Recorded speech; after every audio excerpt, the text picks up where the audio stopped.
The views and opinions expressed in this podcast by the host and or the guest do not necessarily reflect the views of the host and or Paranormal Buzz Radio and or its sponsors. Use of any material produced by Paranormal Buzz Radio without express written consent is prohibited. Paranormal Buzz Radio will not be held responsible for you holding your knees, crying, and rocking in a corner in a puddle of your own urine, or being beheaded by a group of children in a cornfield. In fact, if you come across a group of children in a cornfield, we promise to make fun of you as you run away screaming in terror.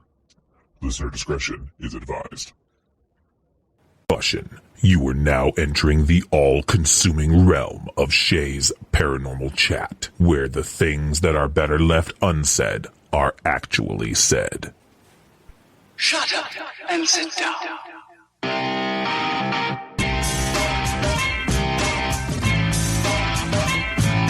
You're listening to Shay's Paranormal Chat. Paranormal podcasting done Shay's way.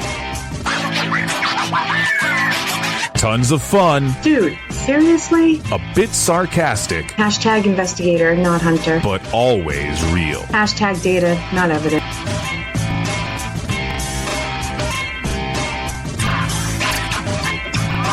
Don't get your panties in a twist. Oh my god, really? This is real, raw conversation.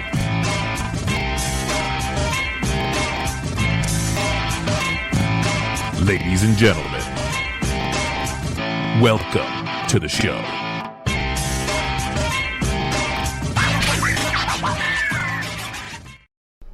Good evening, everybody. Welcome to a special edition of Shay's Paranormal Chat. Tonight we will be airing the best of Raven Rose.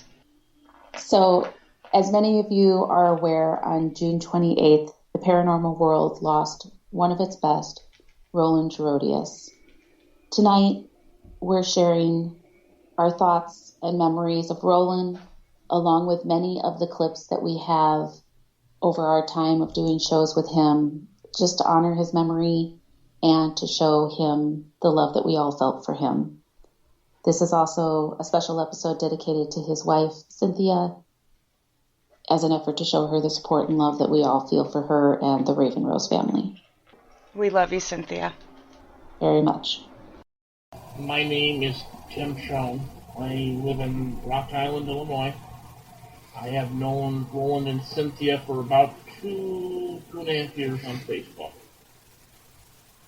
And I had the pleasure of meeting both of them last November at the local Quad City Psychic and Paranormal Expo hosted by Kelly McCarver. Roland, to me, was an inspiration more than anything else. Not only was he a good friend, but he was articulate, he was a wonderful speaker, and unlike a lot of people nowadays, he doesn't get into arguments with people that he simply doesn't agree with, which is a rare find in the last few years. Roland was very passionate about what he did, and it showed when, on the second day of the expo, I was running a couple minutes behind in arriving at the River Center thanks to my Uber ride. He knew I was coming. I told him I was going to attend Raven Rose's presentation, which was the first one scheduled for the day. And knowing that I was coming, he actually held off starting until I got there so I wouldn't miss anything. And he provided one of the best presentations I've ever seen. Knowing that he's gone now, it hits home. You know, I'm not related to Cynthia or Roland beyond our shared interest in the paranormal, but both of them are wonderful people, and even people like myself will miss him now that he's gone. But he touched so many lives and made so many wonderful friends, and we will never, ever forget him or his friendship.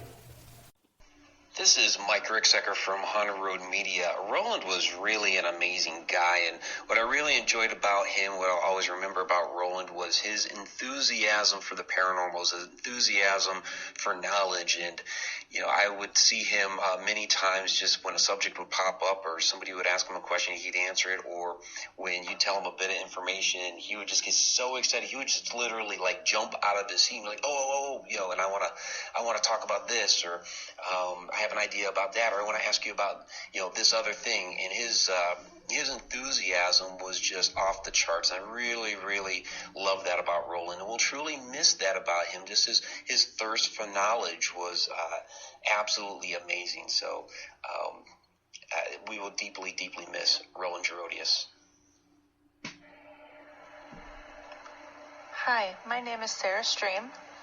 I am a paranormal investigator with the team Paranormania, and I would like to just say that Roland was a great guy. He was a great investigator, and I'm very happy to have known him.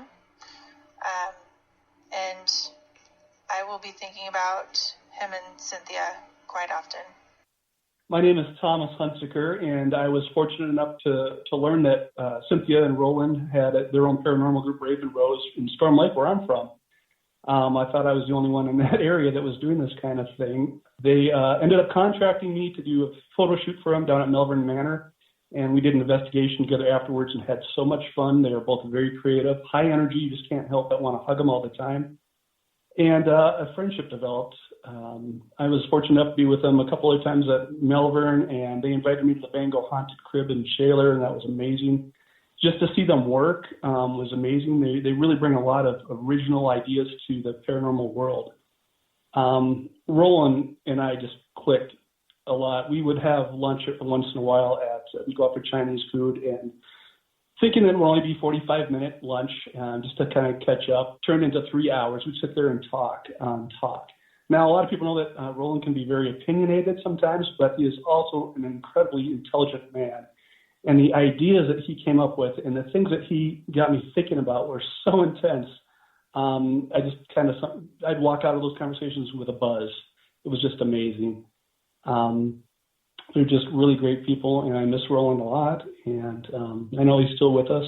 And Cynthia, I love you, and I'll see you soon. Hi, I'm Ashley. I am half Connor sisters and 1/3 of the Southern Gypsies. I just want to take a minute and remember and talk about my favorite memory about Roland.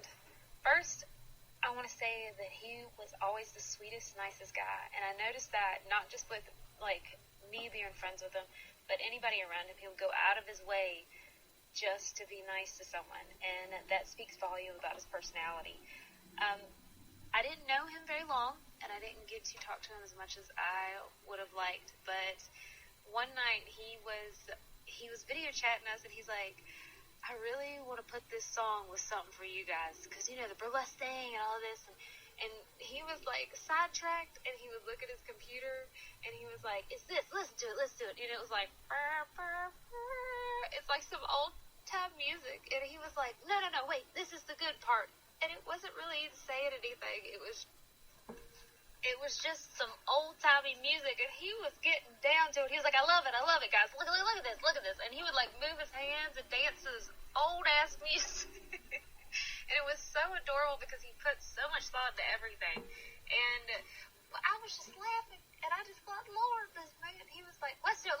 It's like, burr, burr, burr. It's the kind of music that you would have to crank to get it going. And Cynthia's like, oh, Lord. And she got off the chat because he was so excited. He's like, listen to the whole song, guys. Listen to the whole thing. And he was so excited to share that song. And it was just, he was taken too soon. And if anybody knows him, then they would know that. But he was, everybody knows he hasn't gone anywhere. And he is right there with Cynthia. And I can't even picture them not being side by side. My name is Misty, and I am one of the Southern Gypsies. My favorite memory of Roland would have to be when I was on Terror Tuesday with Cynthia, and I was joking about someone being pregnant, and he just rolled with it, and then he started saying everybody was pregnant, and I about died laughing. It was like, this is Misty's reading, this is Cynthia's reading, and this is Roland's reading, and he'd be like, you're pregnant, and I died laughing all that night. I couldn't stop laughing. That was the best in the world. His energy, how much he just had, like, oh man, love for life. That was one of my favorite ones.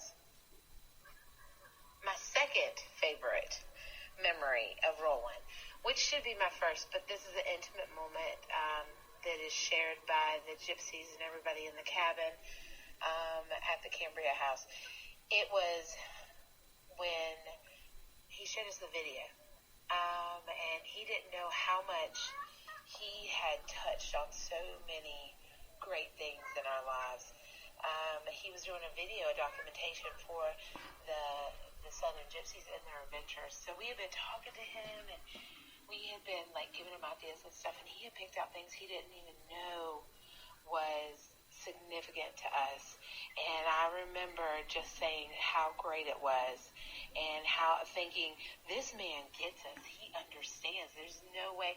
And the love that we had for him and still have for him and Cynthia is beyond compare. So we love y'all much, much, much, much. Hey, this is Ashley Storm from Profoundly Paranormal and Storm of the Unknown podcast. And one of my favorite parts of having my own podcast and being on Shay's show was the absolutely out there and phenomenal questions Roland always had. He refused to let there ever be a dull moment. And if there were an Olympic medal for out-of-the-box thinking, Roland definitely would have been a gold medalist. The work that he and Cynthia have accomplished in the paranormal is inspiring and lives on so forcefully through Cynthia now. Your spirit, your kindness, your humor, your inquisitive mind, and your presence in general is sorely missed, and you will forever be in our hearts. Raven Rose. My God. The first thing I think of when I hear the word Raven Rose is a happy group of people. Cynthia, Roland. I met you guys a couple of years ago, and meeting you guys at conventions and talking to you over the phone and doing radio shows with you. Just positiveness. You guys just put amazing positiveness into this world, and for that I can't thank you enough, and that's why we click so much. By the way, this is Daniel Plass, all the way from New York, but I wanted to just kind of, be part of this, be part of this Raven Rose Best Of, because you guys really have a big impact on me, and, I'm surely going to miss Roland, all the conversations that we've had, he really just thought outside the box, and we got along so well, and I know he's out there watching over all of us now, and I wouldn't be surprised if we bumped into him on our road here. So, Cynthia, God bless you. I love you. I wish I could be there to give you a hug. Thank you for carrying on with Raven Rose Paranormal, because it's great and it means a lot, and it's so much positiveness in this world, and it's something that should continue to carry on the light of what you guys have built. Congratulations on having a show dedicated to you. That's amazing. So, guys, Cynthia, I love you. This is Dan Class from New York. All right, so Robert Gray from Paranormania, and when talking about Roland, two big things always hit me as far as memory wise, and first one is I remember one day I was just getting off of work. I was just heading home, and I got a message from Cindy, I believe, who said, "Hey, we're in town. Do you want to come and join us? We're eating right now," or whatever. So, and they live about half an hour away from me, and I thought, oh, cool, they're in my hometown. I'm like thinking about it. I'm like, man, I really need to get home. I got my kid, got food to start, stuff like that. And I was totally just gonna, skip it and commit to, being dad for a minute. And I thought, you know what? I never had this opportunity to hang with them this much outside of, doing anything spooky. So I thought, you know what? Yes, I'm going to go and chat with them for a couple minutes. And so joined up with them, and they, I sat down with them, and they pull up the chair, pull up a menu. What do you want? And I'm like, no, I'm fine. I got to go home and do the dad thing. So, but yeah, we just sat there, we talked and shared stories and just other things, and just kind of had a short little, stint of a off the para stuff. Really, it was just the three of us just kind of chatting and chilling and hanging out. And I always remember that, and I'm so glad I took that opportunity, that moment to take it, because you just never know what life's going to hand to you. So the second thing that I had that always hit me was a time that we were doing an investigation, and it was an actual group investigation. We had speakers coming in, we had some TV names coming in, and it was going to be a good old time. We were down at one of our favorite places ever, Malvern Manor, and we had some really good, cool names there and stuff. And out of the blue, kind of last minute decision, Cindy and Roland had reached out to us and said, we really want to come. Is there anything we could do to join? And, Sarah and I, we both said, why not? Absolutely. Bring them down. So on the house, we brought them down. I believe they brought some snacks and stuff for us, which was great. And they calm down, they join the festivities, they meet all these different names and big names and small names, and just, the way they were, the way they are, meeting and greeting all sorts of people. But this is where my memory really hits me, is because when we started doing the Q&A, which is basically us standing in the room, introducing ourselves to everybody, we're going around the room, we start meeting everybody, going through the names, and the first thing we say after that is basically, well, does anybody in the room have any questions? And before you can literally even finish that sentence that I just said, Roland, woof, straight up with his hand like a kid in first day of school that knew the answer. He was so amped, so ready to ask these questions to our guest and to us and stuff like that. And it just cracked up the room, really, because I believe Josh was the first one to say, and of course Roland has a question for us. And it was just kind of comical, and it was just the way that everybody there that knew Roland, of course he's going to have a question. He's always got a question, because he was just that kind of guy who loved to talk. That was his thing. He loved to know everybody's opinions on things, and he loved the answers and the questions and all that stuff. So it was a chuckle, I think, for everybody, but it was something that I definitely will never forget. So that's my few moments that I remember with them. There's many more that I have, but I could ramble on and on and on. So, hey, my name is Chris Nielsen. I am with Traveler's Moon Paranormal, and I first met Roland, I want to say it was almost 3 or 4 years ago now. It doesn't quite seem like that long.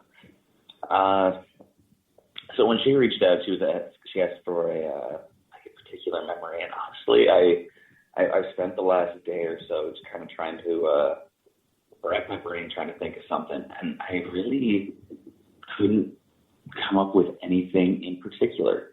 I think what I'm going to remember and miss most is I have never met anybody like Roland that I could just have a conversation with. And I mean, I know there's people out there you can sit there and you can talk about nothing. But it was never anything. There was nothing talking with Roland, and it was never anything brief either. More than once, Kelly's kind of, giving me shit because I got to record with Roland tonight. She's like, oh, I'll see you in like 4 or 5 hours. what? It was just always these cool and like almost too deep, introspective kind of conversations about anything and everything. You know, and I think some of it came from the fact that Roland was the kind of guy who never really thought he knew everything, especially when it came about this field. So he had this just kind of unyielding curiosity. So we'd sit there and we'd talk hours about, if a soul does move on, where is it, what's the tripping point? What actually caused it to move on? I'm having a hard time coming with particular examples. There was just so much of it. He was a guy who liked his experiments. I think the last thing he was working with was trying to find a way to technologically synthesize mediumship. It was just, these crazy, outlandish, fun ideas he had. And, I was trying to figure out what made the whole it's, never easy losing a friend, especially losing one early, but there was this part that made it a little extra difficult to kind of wrap my mind around. And I think it was just he had so much enthusiasm for everything. It's sad to see something like that go. Get him listen.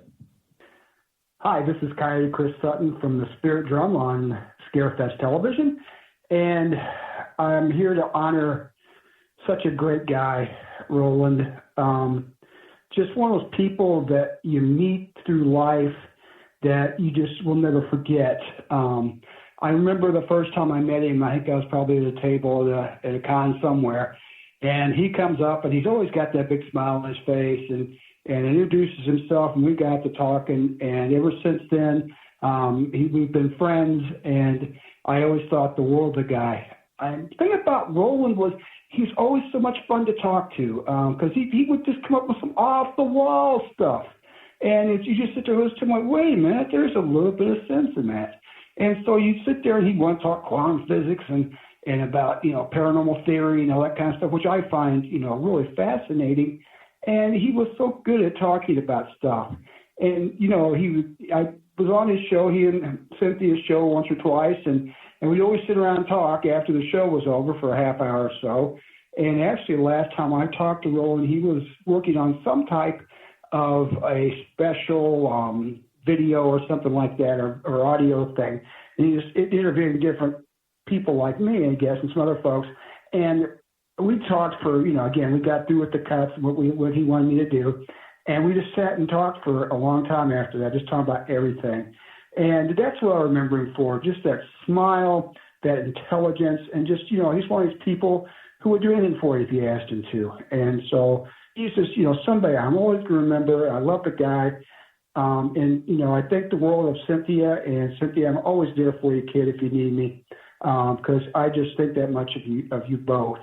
But, Roland, I'm sure you've made the journey in peace, and you're with your ancestors.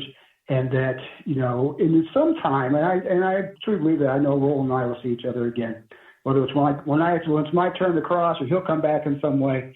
And I have no doubt that whatsoever. So, such a great man. He did some great things. He's a cool guy. So, Roland, my brother, Godspeed, and I'll see you again. Okay, so I'm Rebecca Williamson with Cambria House and Farm, and my favorite memories of Roland are the messages he would send at like 11 o'clock at night, usually about the time when I was supposed to be in bed asleep. And he would send this message and like, are you up? Do you want to look at this? Can you look at this? Listen to this. I need you to listen to this. And he'd have some really neat EVP or some piece of evidence that he really wanted me to check out. And we'd go over it and discuss and try and figure out what they were saying in the EVP, and we had a lot of fun doing that. And I think some of my other favorite memories are the interviews that we did. Just, he had such intelligent questions, and he was so into the paranormal in a scientific way. He just really knew how to debate it. and think through the process of how the paranormal stuff worked. And we would sit there and debate on how that piece of equipment worked and the best way to use the equipment. And I think that was one of my favorite things about talking with Roland about the paranormal stuff, is that he really had a deep understanding of how the equipment worked. And we could sit there and debate different ways to get activity. And yeah, I just loved talking to him about all that stuff. Hi, it's Charla from Girls vs. Ghosts, and my favorite memory is the first time that I ever met Raven Rose Paranormal. I was at HauntACon in Omaha, Nebraska, and I guess it was about a couple of years ago. Had been manning the VidiSpace booth and had been busy all morning, but there was a little bit of break in the action, and I thought, I'm going to walk around the floor and see who all I know from listening to their podcasts and seeing them on Facebook and so forth. So I start walking around, and one of the first booths that caught my attention was Raven Rose Paranormal. And when I rounded the corner and stood in front of their table, it was like meeting old friends. Smiles from ear to ear, both Cynthia and Roland, and they were just so welcoming and so nice and so complimentary, and I just felt instantly like I had known them for years. And we had fun at the after party, and I think the main thing that I'm going to take away from that, and what I'll always have in my heart, is how amazingly wonderful and loving they were the first time we met, and that stays with you. That stays with you for a long time. Cynthia, I love you. You're a badass. I'm here for you anytime you need anything. And my greatest wish is that you carry on the work that you and Roland did that made so many people happy and brought so much to so many people's lives. Well, I'm Allison from RAP Paranormal Busters / RAP Paranormal and Friends podcast. And I just want to tell you guys a little bit about a couple of memories that I have about Roland, and then also Cynthia as well, and we'll throw Taylor in there too.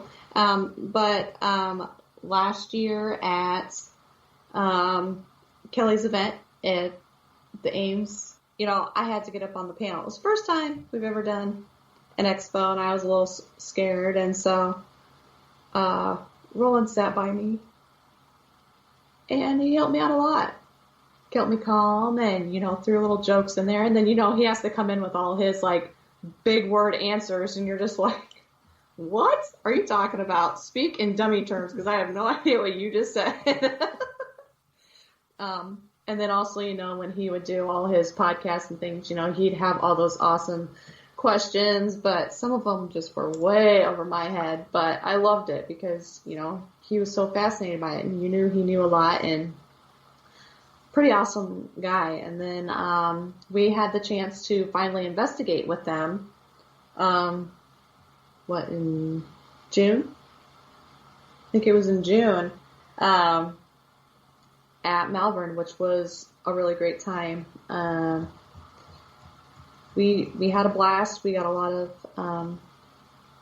activity, but then also they really helped me out at a point where things got a little crazy, and they were there for me, and they really helped me get out of it. So, I appreciate them and their team and all the work they do, and Roland will certainly be missed. Hi, my name's Kim Addie Purvis. I'm from the REP Paranormal Busters and REP and Friends podcast. My biggest memory of Roland is we got invited to his birthday party, and Allison couldn't go.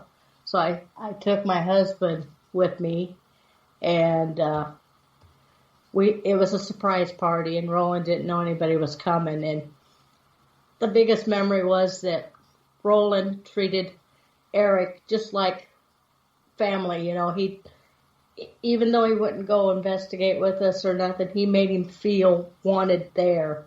And that really got to me and Eric both, because he could have just put Eric off in the corner and not even acknowledged he was there. And that was the first thing he did, was go over and shook Eric's hand and thanks for coming and stuff like that. And Eric still remembers that, and he goes, Roland is the coolest guy he ever met, you know. So, and then when we got to investigate at Melbourne with them, we tried so many experiments, you know, in each hallway, each room, and we were actually getting results, and Roland couldn't believe it. And, you know, me and him would come up with another experiment, and we both go, let's go grab them. And we'd grab everybody and try it, and it was working, and we couldn't believe all the data we were catching with the evidence and stuff.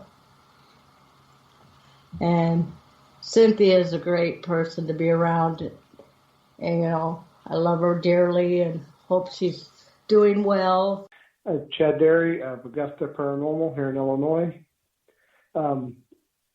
Shay had asked me to give my favorite memory of Roland, and I just can't, because every memory I've had with Roland is one of my favorites. I mean, if it was just going over evidence or talking about a case I was working on, arguing about politics, they're all pretty much my favorite. I think within the first 10 minutes, you'll know that Roland's going to be your friend for a very long time. My favorite memory, if I had to pick one, was probably at Kelly's Paranormal Expo. I believe it was Cedar Rapids. And we'd gotten to the hotel earlier, and as he was walking in, I'm hanging out the second story window, belting out this long, drawn-out song. And then for him to join in, Roland was something special. And I'm going to miss him. I miss him every day. Hi, this is Sue Pashista from representing Short Bus Paranormal Team in Cedar Rapids, Iowa. And we have to say that all of us on the Short Bus team are so lucky to have gotten the opportunity to meet Roland, Cynthia, and their team, Raining Rose. We are even more lucky and blessed to be able to not only call them friends, but also family. Nick and I were fortunate enough to be on their show where we had such a great time discussing the paranormal and conspiracy theories with Roland, which was something he absolutely loved to do. Nick and I were honored to be asked by Roland and Cynthia to speak at an event that they wanted to put on this year, but unfortunately that had to be canceled due to COVID. It breaks our hearts to realize that this would have been our last chance to hang out with him. All of us in the paranormal field lost one of the great ones when Roland was given his wings and called to his heavenly home. We will all miss him dearly, but comforted that he will be watching down and protecting Cynthia and his entire paranormal family. Our dear Cynthia, the entire Short Bus team wants you to know that you, Raining Rose, and Roland will always and forever be in our hearts. We send our love and hugs to you. God bless you. We love you. Hi, I'm Darren Buss from MGS, which stands for Midwest Ghost Seekers. Also with Raven Rose Paranormal for Freaky Squeaky Top 5 Live on Friday. And also Paranormal Buzz Radio, the question guy. My memories of Roland. Where do I start? Just from the initial first time seeing these guys on Facebook and just kind of, when you meet someone and it's just like, they just stick, it just gets you right away. And from there on, from that first show I watched, it was just like, I'm going to know these guys for forever. I mean, that's just how they are. The talks that we had during, the shows for Freaky Squeaky and teaching me a lot about how to be on Facebook and just capture those people on Facebook. Learning a lot about stuff, technology, the paranormal world, just everything in itself. It just came full circle. Talking with him and Cynthia, and it's just he's got an unreal mind and never-ending of ideas and things that he wants to do and wanted to do, and it's just you can't top that. I mean, I thought I had ideas. It's just it's just one after another, and it was just awesome. Meeting him in person, him and Cynthia in person, was just an awesome feeling. Just knowing that I get there and with open arms, with hugs, and just knowing that I belong, and they make you feel like you belong. It's just an awesome feeling. To the time we got to the Cambry House, I mean, seeing him in person doing a show versus doing something on Facebook is two different things. It's just, it doesn't compare at all.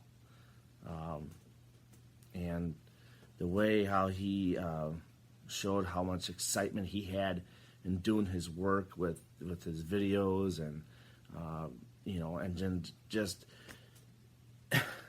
seeing things that in the background when we were doing stuff. It was amazing, just how much talent he has to doing videos and collaging things and just making them the way they are. And you could tell he's just never satisfied until he gets somebody else's view of it, and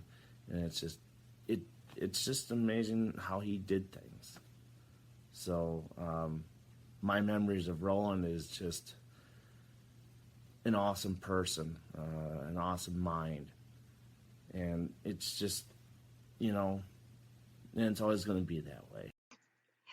Hello, everybody. Welcome to Shay's Paranormal Chat. We're already laughing. If you can't tell, we're a few minutes late tonight. Hello to everybody in chat. Roland, you threw me off, man. Can I say it? Should I introduce you first, or do you just want to go for it? No. Go ahead and introduce us, so that way they can sit there going, okay, we're not going to talk to that guy.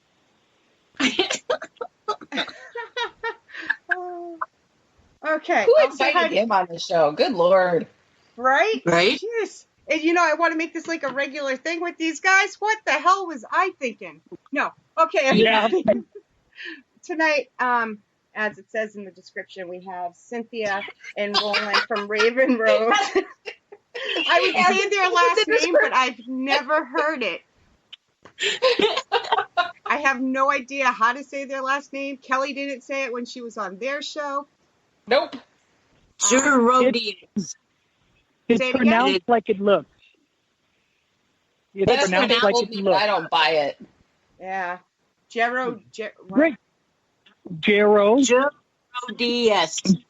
There you go. Gerodias. Yep. Okay, so let's start over. Welcome, everybody. TGIF. Tonight we have Raven Rose, Cynthia, and Roland. I already forgot how to say it. Gerodias. There we go. There you go. That worked. Oh, and you guys have been looking forward to this all week. Oh man, what were you thinking?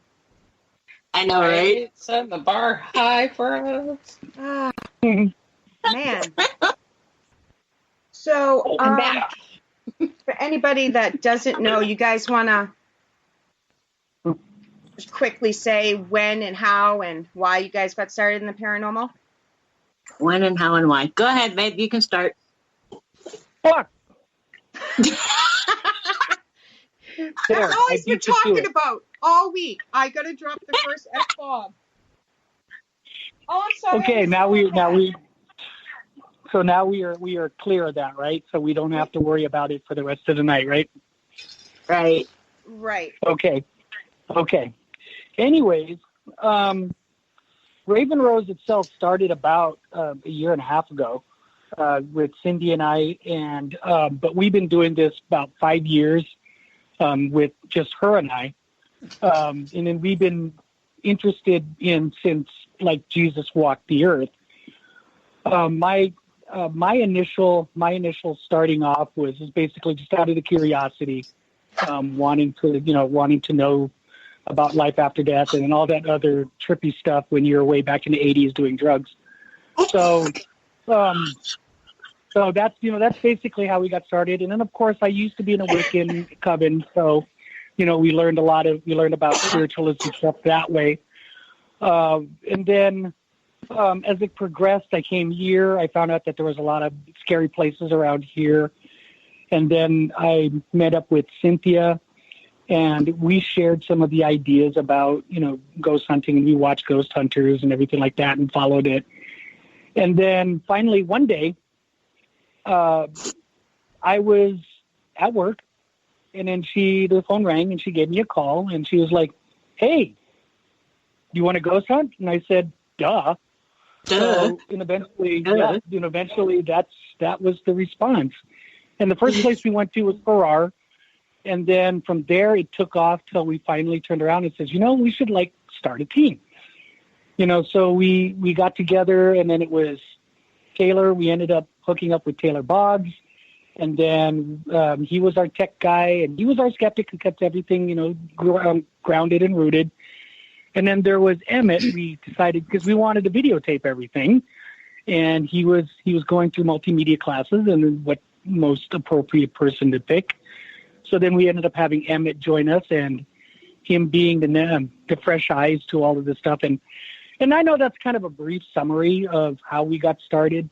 Cindy's got a more, I think she had more of the actual, I saw something kind of experience. So, Cindy.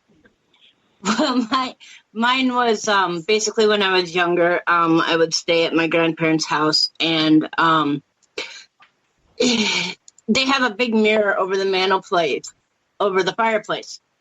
And I was sitting watching TV one day, and I kind of looked up into the mirror and saw this mist floating down. And I looked back, and there was nothing there. And I looked back into the mirror, and there was something there. And so that kind of got me started on it. And I've had several experiences since then, various from hearing, not to sound schizophrenic, but hearing voices and seeing mists, hearing footsteps, things of that nature. And then when I started work as a security guard at Hillshire, my boss was into it as a hobbyist and asked if we wanted to join them on one of their excursions. And I said, well, duh, yeah. And then I went, and as Roland said, I asked him, and he's like, duh, yeah. And that's kind of how that started. So, Cynthia, you are a witch. Yes, ma'am. Yes, you are. I say the same thing too, and she punches me. How did you get away with that? That's why, because I said it slowly. I'm like, I don't want this to come out wrong. That was a question. No, that is correct. I am a witch. Now, are you you consider yourself? We've done this before, and I always screw this up for everybody. But are you like an intuitive? What do you consider yourself? Are you a good witch or are you a bad witch? I was skipping that.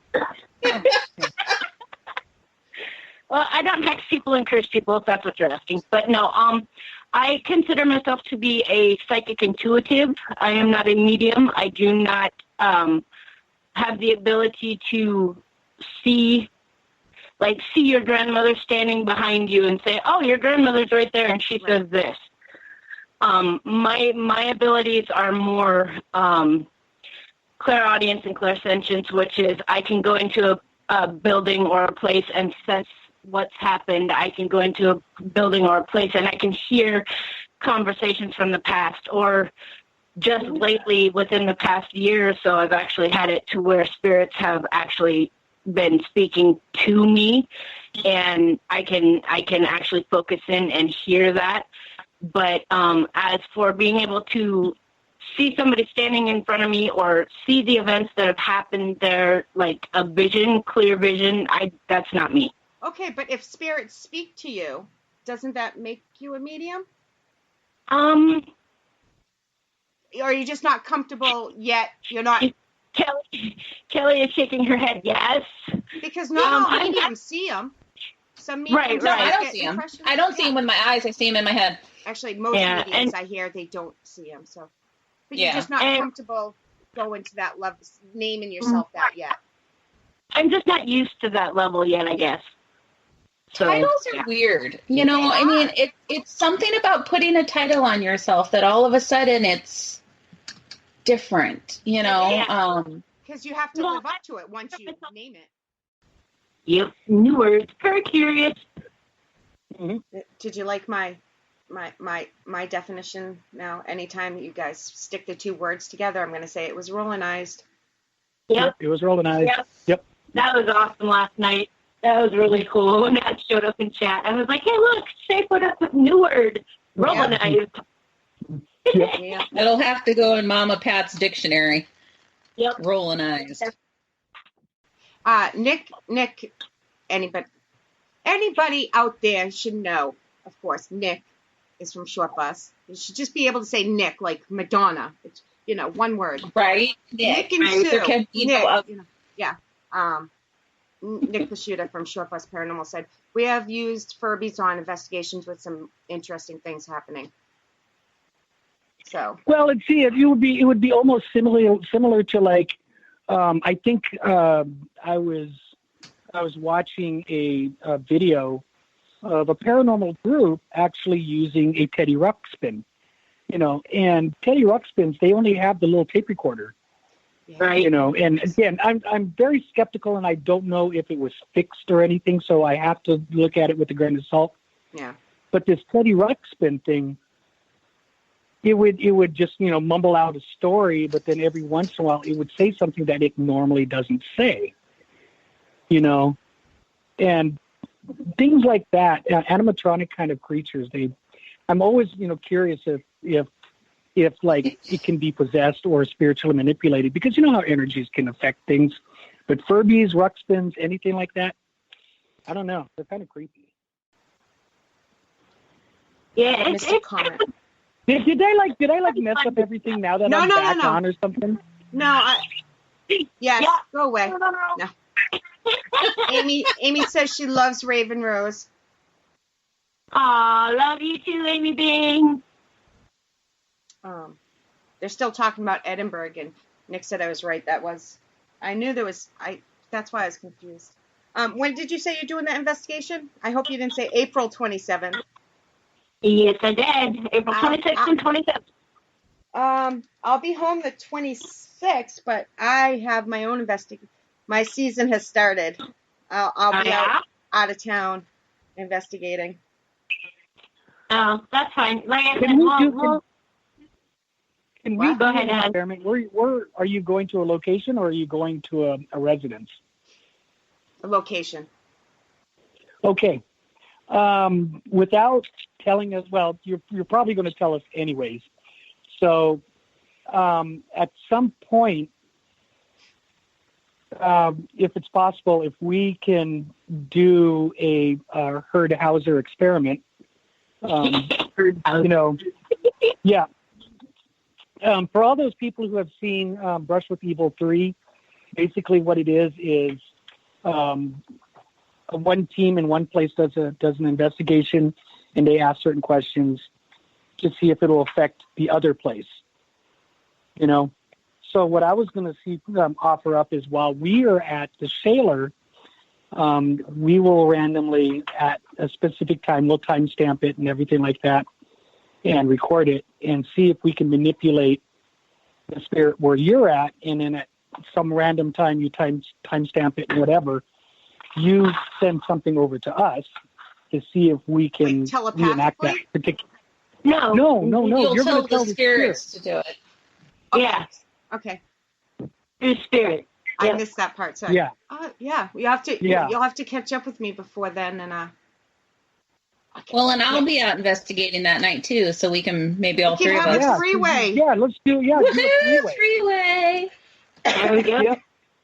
We can definitely rise up to that. That's a pretty stiff challenge. Oh my, here we go. Yeah, because I'll be at the YMCA that you night. guys started. Oh, you're doing the Y that night? We're totally not at all focused. Not like at all. Nope. It's my fault. Remember, it's my fault. I totally broke everything right at the get-go. So You know, we did kind of shape up while he was being sold. Yeah. Yeah.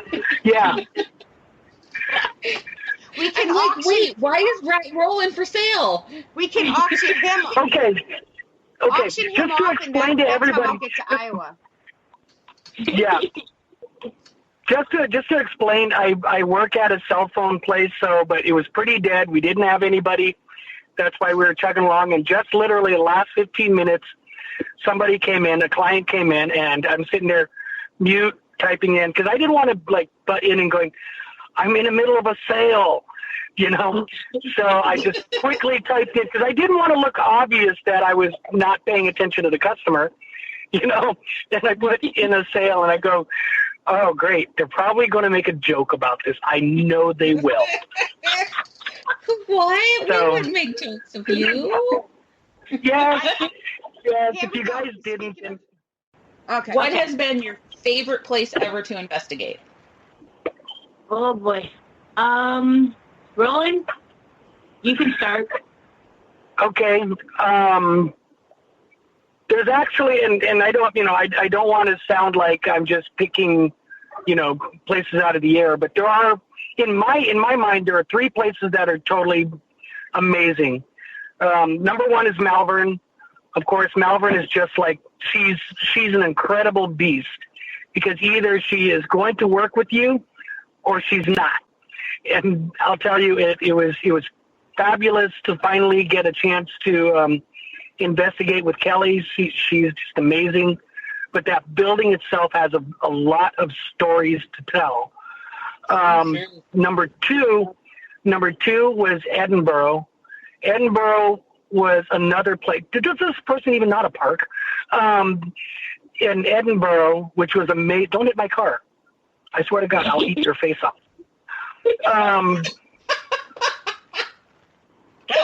But anyways, I'll keep that in mind. because the guy drove up opposite of the way the parking stalls are just to turn around and park. And I thought he was going to old man park and take up 2 parking spaces.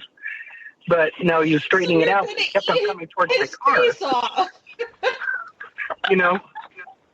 Are you going to cook it or just eat it raw? No, eat it raw. Eat it raw. I'm not doing. How does he do This is this a and not skip a beat and go right back to the story? Because me, I'd be laughing so hard. That's right. Yeah. Anyway, so Edinburgh is amazing. It's big. It's got a lot of stuff to say. It's amazing. And then finally, I think a non-location place will have to be the apartment, again, like we were talking about earlier, the apartment that we lived in off of Cherokee Street. Is that the one where Corey lived in, Cindy? Yeah. Yep. Yeah.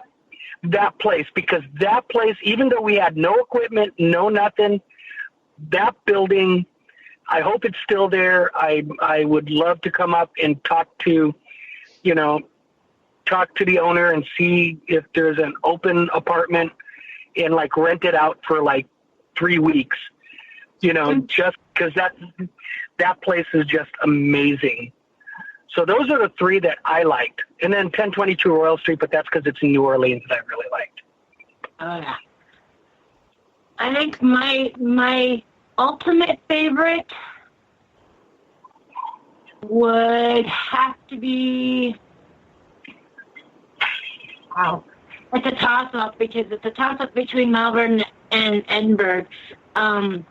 Malvern, I've had incredible results for EVPs and some really interesting interactions. Edinburgh, also, I've had some really interesting interactions, and I had a really weird EVP that I'd have to play for everybody. But if you've ever heard the old 80s rappers when they would beatbox. I actually got that on an EVP in Edinburgh, and I don't know why. It doesn't make sense that an EVP like that would show up at Edinburgh. Why not? I don't know. It seems out of place. I mean, we understand that spirits and friends. It could have been and that's what, somebody. And that's you know, and that was one of the few things that we were thinking about, because it wasn't in anything in context, because she was just talking, and then out of nowhere you hear, and forgive me because I'm not very good at beatboxing, but it's like, you know, something like that. Yeah, so it was just out of character. But it had a beat. Out of character for that place is what you meant? Yeah. For that place, yeah. And it was like the wow effect, where it just happened once and we couldn't repeat it again. So it made no sense. Huh. Yep. You know. Really quick, since I've been keeping up with chat, Darren, to answer your question, the scariest location we've been to.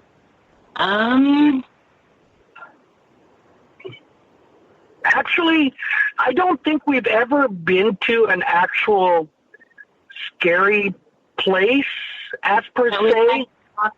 Yeah, the EB, you know, you have the EBGBs, and okay, this does relate to the question. The reason why we haven't yet, I don't think we found a terrifying place, is because I tend to walk away from the group by myself. I want to make a quick side note. You should never go by yourself, partially because you always want to have a second person to validate what you say. Number two, you can hurt yourself. Or number three, you could see little floating faces in mirrors and stuff like that, and you can scare the fuck out of yourself. But so far, I have actually walked away by myself to pretty much every location that we ever went to. We were at 1022 Royal Street with a group doing a tour. In the last 30 minutes, they would do an SI, which is a solo investigation. And the moment she goes, okay, this is the time we're going to do a solo investigation, does anybody? My hand went up immediately. And the lady that was next to me goes, you're going to do this by yourself? And I go, oh, hell yeah. You know, I want to do this by myself. You know, so Cindy can gauge how scary a place is by how many times I leave by myself. You know, so... That makes sense. The most popular question when we go on an investigation is, where the hell did Roland go? Yep. So yeah, I think the closest place we could say that would be freaky, scary, would have to be Edinburgh, because we wouldn't go into the basement. Yeah. You know, and I pulled a solo down in Edinburgh, and I'm not going to lie, it was pretty scary. I went down in the basement. I just wouldn't go in the boiler room. Well, the boiler room. That's where I went in by myself. You know. So, yeah, I don't know if there's really anything scary, but you know. Yeah, I was gonna say the scariest place I have probably been when we've been investigating. Oh wow. Manila Schoolhouse. Down in the basement of Manila Schoolhouse was the one place that scared me. Because of the ghost or because of the basement? I've heard of that basement. Both. But yeah, no, we really haven't encountered anywhere that's been so totally off the charts scary that we've had to walk out of it. You know. Now, there is a funny thing I want to addendum this to. If you would have asked me to go into the basement of my own house, I won't go. You won't go. I won't go into my own basement, and it's a furnished basement, but I won't go. Just for some reason, I don't like going down into our own basement. I'm terrified of going down so whenever there's a fuse goes out, I make sure to, if Cindy sends me, I'll look at her going, really? And she'll go, yeah, you go down there. And I'm like, okay. And I'm like straight out of a horror movie. I got my flashlight. I'm peeking down and, and literally trying to find this thing. And when I finally get everything going, I literally scamper up the stairs and close the door. I'm laughing, but I agree because most people already know this, but I have 3 big fears, and the top 2 are the dark and the woods. I know. No, I like phobias. But when it comes to investigate, it took me a while, but I do it. But if I have the choice, I'm not going fucking camping. There's the F-bomb, guys. I'll go investigate the woods, but I'm scared of the dark. I think I'll be a ghost hunter. Seriously. Yeah. They've put me in closets before. Go in for 2 seconds. Next thing I know, it's like 12, 13 minutes later, and I'm still stuck in this closet that used to be a dumbwaiter. So. Yeah. Well, no, I mean, this is, I think it's because, Kelly, I told this to Kelly when we were down at the Mason House. You can tell when you're an investigator, because, like, for example, I was at the Mason House, and the door opened. That was the very first poltergeist activity I've ever seen, ever. I have never, ever seen a door open, a thing fall off out of no particular reason, nothing. The door opened, and instead of going, oh, my God, the door opened, I came in, and I go, Cindy, did you see that? And she's like, I heard it. And I came up to Kelly and I go, hey, guess what? The door opened, and it was just something normal. Then the very next day, that morning, when everybody all got up, Cindy went to go have a cigarette. I literally got kicked awake. I was in a side semi-fetal position, and it felt like somebody shoved my leg and my ass up. And I literally rolled over, got out of bed, pulled out my EDP, Mason House, woke up in the morning. So what do you want? I got to go to the bathroom, so tell me what you need. And it was just, I think if it was any other situation, yeah, I might have been freaked out, but because I'm in an investigative mode, you don't think about it.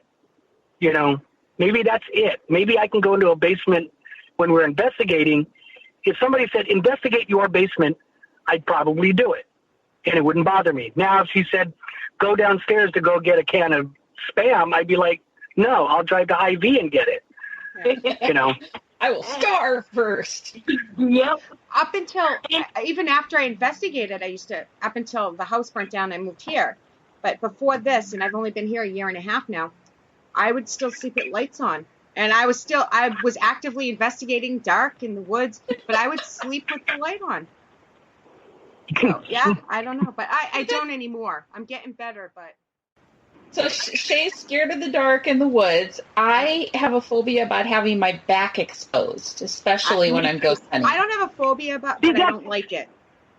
Oh, I'm weirded out if my back is exposed for too long. So, Cynthia, Roland, what are your phobias? What are you guys scared of? With me, again, I agree with you. I don't like sitting anywhere where I have my back to a doorway or anything like that. I have to, if I'm sitting in a room, investigating, I have to be sitting up against the wall. And I have to be able to Clark killed me. Yes. Oh, yeah. Did you go to the isolation room down there? Yes. When I was down there last, they had the chair sitting right in front of the doorway to that other back room.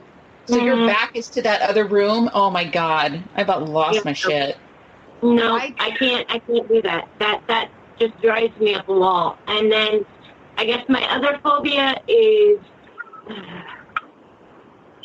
I don't want to say I'm scared of the dark, but if it's really, really dark, there's absolutely no light whatsoever, then my mind tends to play tricks on me. That would be mine. So, really? Okay.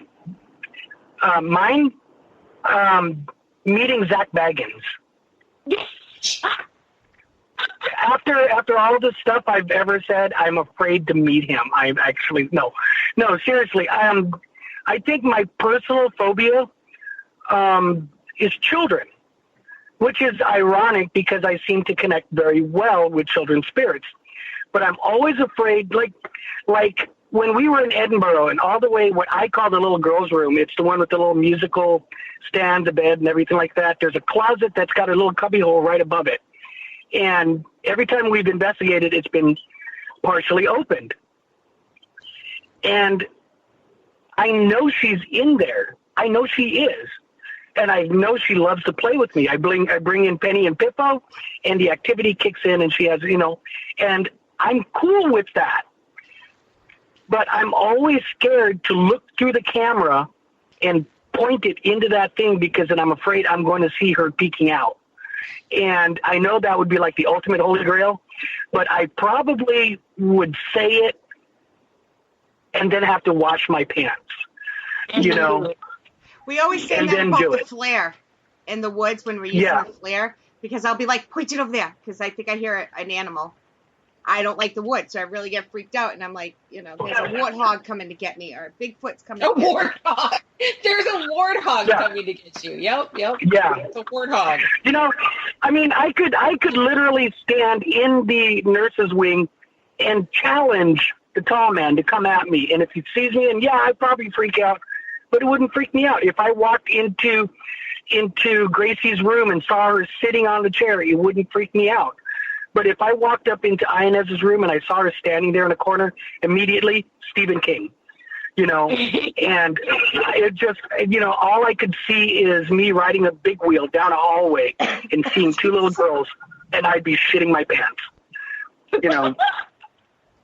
At each circumstance, I get it. I really do. I'm laughing, but for once, I really mean what I'm about to say. I'm laughing with you, not at you. I really mean it this time. Because I think kids' spirits are kids' spirits. The sacrificing my sister children's thing spirits, is a big joke, but it's not, because I thought there was a rat coming out of this little cubby hole thing, or some kind of small animal that was going to come running out, and I literally jumped behind her, and I'm like, I love you, but I'm sacrificing you. And then 10 minutes later, something growls at us, and I'm like, did you just growl at me with my hand on my hip like a mom? Did you just growl at me? So it's the weirdest thing how some things scare you, some things don't, and the things that should scare me don't. So, What is snipe hunting? What is snipe hunting? Hey, Kelly. We'll take you out. We'll take you out to do that. Mom and Dad have a farm. Should we take your snipe hunting? Yeah, I think so. Is that like a fake animal or something? No, snipes do exist. They really do. You can Google them. Yep. I don't trust any one of you motherfuckers right now. Ouch, Shay, that hurts. Well, they're laughing in chat. I can see your faces. The girls are on video. Roland's voice is cracking. So how can you not trust a face like this? Come on. The bad thing is, I have actually done that to somebody. I'm excited about tonight. This is a first on my show. Of course, we have Roland and Cynthia from Raven Rose Paranormal, and we have some friends that will be popping in and out, I think. Yep. They are live from their investigation, so this is a first. This is going to be fun. I'm so looking forward to this. We are totally stoked. Yeah. It's going to be interesting, huh? We just actually got done doing a walkthrough not too long ago, and there is some definite distinctive energy to this place. You want to, let's start off in case, I know the people in the chat know who you are, and most of them already know where you are, but for people that listen later, why don't you fill us in on where you are and what you're doing? We are Raven Rose Paranormal. We consist of myself, Cynthia, my husband Roland Gerodias, and our resident tech geek skeptic Taylor. Yep, I'm here. And Emmett couldn't be with us tonight. Emmett had stuff to do for a college project, so he had to sit this one out, which kind of makes me sad. Aww. But And just to kind of let you know too, we do have Chris Nielsen here with us from Paranormatic and from All Out Paranormal. If you want to introduce yourself. Hi, I'm Chris Nielsen. Hey, Chris, nice to meet you. Say, this announcement was sponsored by Pepsi-Cola. Roland, didn't you get in trouble last night for doing that? You can't say that shit on the air. Okay. We are not sponsored by Okay, fine. Pepsi-Cola. Just sit there and go, this announcement was sponsored by American Condoms. Just, something made up something, Shay is going to get you. Yeah. No, really, you do have a radio. Yes, you do. No, really, Shay's going to get you. See? I told you. Oh, my God, my brain is melting. Damn it, Shay. Stop. And then we have Thomas Hunsaker from A Glimpse of Brilliant Sanity running around somewhere taking photos and filming stuff. Nice. So he's running around inside. We're outside so we can actually get a signal because once we hit inside, there's no signal. Yeah. That's why Can I make better. Can I make a real quick plug? As long as it a doesn't say I sponsor somebody, go for it. Yes, yeah. This plug is sponsored by. I'll stop him right there. No. We do want to give a big shout out to T&D Entertainments. They're the ones who went and actually gave us the opportunity to go investigate this wonderful place. Fantastic group of people. Nice. If you ever get a chance, come down to Shaler, Iowa. The haunted house is amazing. It is very well done. Oh yeah. And we want to say thank you, T&D Entertainment. Thank you, you guys. Yep. Nice. I don't even think we've said what the location is yet. We are in Shaler, Iowa, which is a small town about 15, 20 minutes south of where we live. We are at the Shaler, is it the JC? No, just fire department? T&D. Or just T&D. T&D Entertainment puts on the Shaler Haunted House every year. So we are actually investigating a haunted attraction. Yes. And you can find T&D Entertainment on Google and Facebook. Nice. And the Shaler Haunted House has a Facebook page that you can check out. So make sure you hop on those and check those out too. What you want to throw out your friends where they can be found before we get going and I forget to ask? Where can you be found, Chris? You can find Chris Nielsen on Twitter at the Paranomad, or if you're interested in anything else I do, you can look up All Out Paranormal on Facebook. And Spirit Search TV has been my latest project that you can also find on Facebook. Nice. Yeah. Check him out, because if he's hanging out with Raven Rose, you know he's going to be cool, just like me. You got it. You just start breaking out with like the weather. Sorry, you're gonna have to deal with us like chattering amongst ourselves too. Oh no, we knew this was gonna happen when we set this up. I've come to learn how to ignore Roland when needed. Right? Yep. Yes, Matt. Matt, the co-owner, is saying Chris is awesome. He is. I know who he is. I agree. He's awesome. I'm just being funny. All right, I think I am. And we love you. So, thank you. So what, for people that are listening that don't usually get to investigate, what equipment are you guys going to be using tonight? We have of course, the digital recorders. We have our handheld cameras. We are, Roland and I and Taylor use two specific apps that are ITC apps. We use the Spiritus and the Necrophonic. And those are basic phonetic generators. So instead of using an SB7 spirit box, which actually makes me sick when I use them, you can use it, just don't do it around me. But we use those apps instead of an SB7 spirit box because the phonetic generators for me, seem to garner a lot more responses. And for me, myself, I feel that if a spirit can put together phonetic sounds to form a word, that's a little more credible than going through radio stations. Now, well, I that do can want to be make. debated, but and it can. Like I said, that is my opinion. I do also want to add that a good percentage of the time when we do use these ITCs, we use a form of sensory deprivation approach. Okay. So what we would use is Taylor, who is an amazing tool when it comes to this, because he won't because he won't ever say anything that doesn't make sense. So generally what he'll do is he'll vocalize whatever he hears. In other words, if he can't understand it, he won't repeat it. Right. So the reason why that works is now you take out the pareidolia effect. So, and generally he can't hear the questions.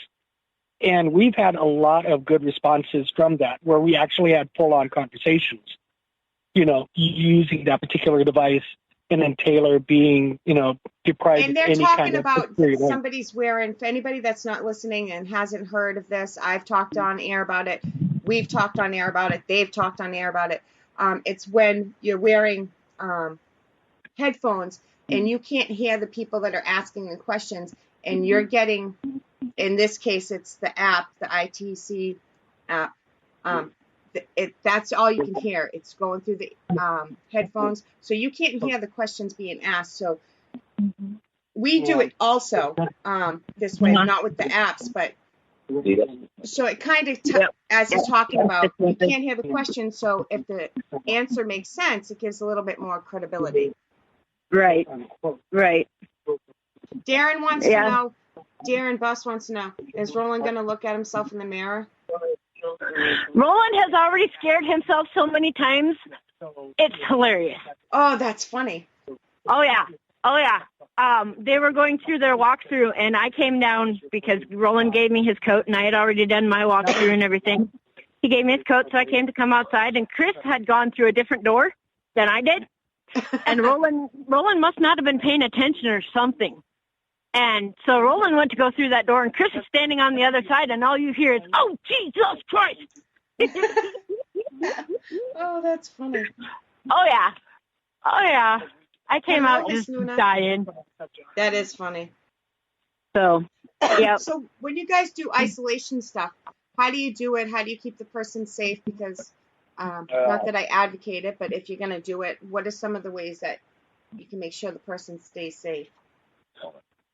Generally, when we ISO or, do an SI, we try to have a camera, that is connected to a monitor that can videotape it. Now, that's not always a realistic approach. Right. So, if in the event that we can't do that, we do a quasi ISO, where, for example, if we put somebody in a room, we'll have somebody outside the door. In this case, we're looking at doing a quasi ISO with Taylor, where he will have a necrophonic with headphones. Where are they going to put you at? Where do I get a hide? Yeah. Where are you going to hide him at? No, but basically we're gonna put him. There's going to be two people there, but the reason why I say it's a quasi ISO is because what will end up happening is like, for example, I will be the one who will be doing the EVP, the questioning, and the necrophonics, and Taylor, all he is just vocalizing what he hears. All right, so you'll be in the room with them. Yeah. Yeah. Okay. Yeah. I wasn't sure, because some people say isolation and they mean. Well, like Zach said, Zach sent that other guy off to deal with the demons. And we'll do that, and we'll do that. This is a great place to go do something like that. We try not to keep them down too long. We're not going to do the Zach bag and say, "It's going to that hole over there." We're going to try to, You are so going to make it so that we have no life savings for the rest of our lives. You know that, right? But it's the truth. I mean, we're not going to do something like that, and we'll try to keep it. We try to keep it like within a 15-minute period. Yeah. because safety is and important. somebody will be like out in the hallway or close to where that they're other alone, person but is. they're not alone. You're in earshot. Yeah. Okay. Exactly.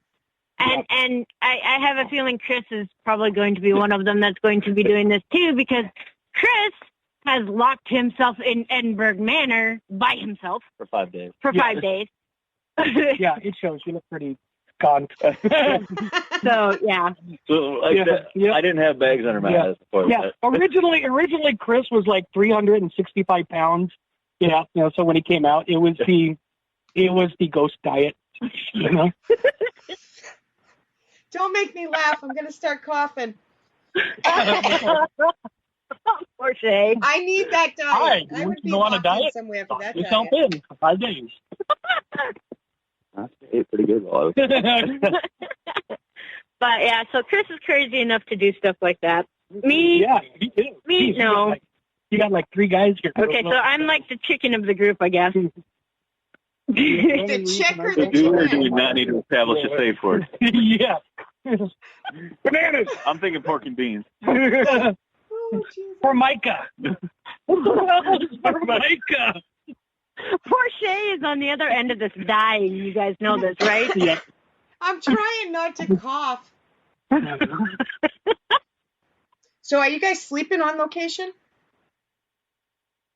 Sleep? Did you say tweaking on location? Sleeping. No, I did not say tweaking. We don't do that kind of stuff. Sleeping. No twerking, no tweaking, none of that. Define sleep. Are you guys like going home? Or are you going to be like on location? No, the we whole actually we have Chris brought his camper and what is it? the Thunderclaw. Thunderclaw. The Thunderclaw. And Taylor has Raven Rose Mobile Command, which is a big, huge camper. Yep. So yeah, we'll probably end up. We got places to crash and stuff. Okay, so what other is that? Did we cover all the equipment that you're using? Because we keep sidetracking, which is no surprise I think for the show. Do you have? What else did you bring? Any other fun toys? I brought a full spectrum camera. Nice. We are actually going raw. We're going to go very basic here. I think this is something where we want to try to capture like straight EVPs and straight videos and none of the big old school. Yeah, there we go. Nothing wrong with that at all. That's why I want you guys to come back because we have fun together and we can be stupid silly, but there's also which most people see the stupid silly part of me, every Friday. Yeah. But there's a serious side to you guys, just like there is me. But sometimes you put us together and it like magnifies the stupid silly more than the seriousness. Yeah. Well, it's like right now, we're just getting ready. We're going to settle down, get something to eat. Yep. Probably talk a little bit logistics of some of the what we're going to do. What we're going to do, some of the shooting of cameras so we can get things documented. Today's going to be like a more production kind of day. But we're going to go around and have a lot of fun because, let's be honest. Ghost hunting, 95% of the time, you're talking to the air, or to the wall, or to the dark, or and you're sitting there twiddling your thumb. You're looking like a complete loony. Now, if you take it too overtly serious, then you're going to sit there going, "Well, geez, fuck that. Yeah, why am I doing this? Why are we doing this?" Yep. So we loosen up, we have a good time, and we relax, and and we prepare ourselves because, man, when that 5% kicks in, that's cool. We're the same way, and that's one of the things that I always say I like about you guys because you know when to be serious, but you know when you don't have to be. Right. Sometimes we blur the line. We're human. We blur the line on when we should and shouldn't say things.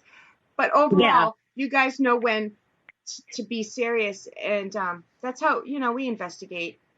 Yep. I'm like this maybe 2% of the time when I'm investigating. Sometimes 10 if it's a boring night.